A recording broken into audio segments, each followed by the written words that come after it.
최고위원회의 시작하겠습니다. 예상했던 대로 중앙선거관리위원회가 우리 당의 선거 소청을 기각했습니다.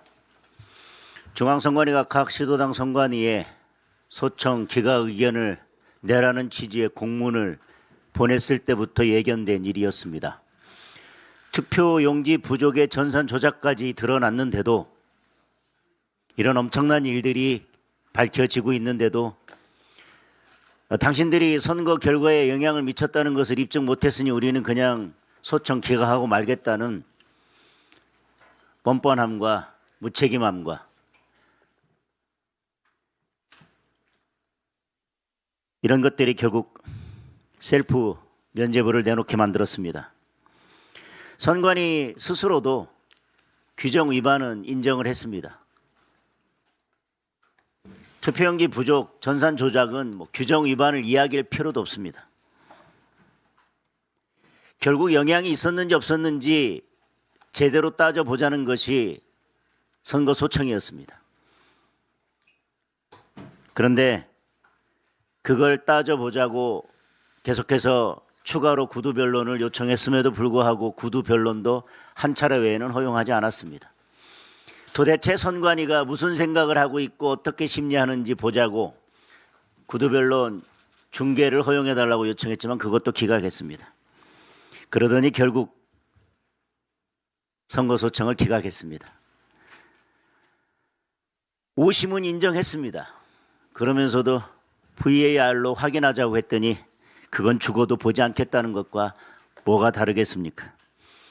국민 누구도 납득할 수 없을 것입니다. 결국 특검 수사를 통해서 모든 진실을 밝혀내는 방법밖에 없을 것입니다. 그리고 선거 소송을 통해서 다시 제대로 다투는 방법밖에 없을 것입니다. 선거 소송을 통해서 다시 싸우겠습니다. 그리고 제대로 된 특검을 임명해서 모든 진실을 낱낱이 밝히겠습니다. 선관위 못지않게 우리의 민주주의를 위협하는 세력도 드러났습니다.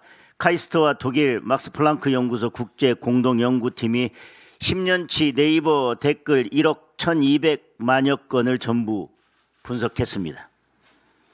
전수 분석한 결과 외국 세력과 연계된 악성 계정이 약 2만 4천 개나 나왔습니다. 주로 정치인을 비난하고 사회 갈등을 부추기는 댓글을 달았습니다. 선거철에는 새로운 악성 계정 활동이 51%나 증가했다고 합니다.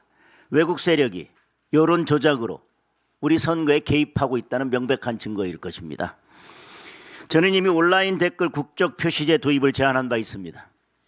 민주당은 협중이라고 펄펄 뛰면서 반대했습니다. 중국을 특정한 것도 아닙니다. 누가 됐든 댓글에 국적을 표기하자는 겁니다. 그런데 국적을 표기하자고 했더니 어느 나라를 특정한 것도 없는데 왜 더불어민주당은 협중이라고 스스로 펄펄 뛰고 있습니까? 온라인 댓글 부대가 중국이라고 민주당이 아예 공인을 하는 것입니까? 결국 스스로 여론조작 외국 세력의 공범임을 자백하는 꼴입니다.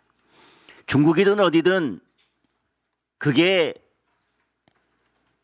어떤 나라든 여론조작을 통해서 대한민국의 선거 개입을 시도한다면 반드시 막아야 되지 않겠습니까?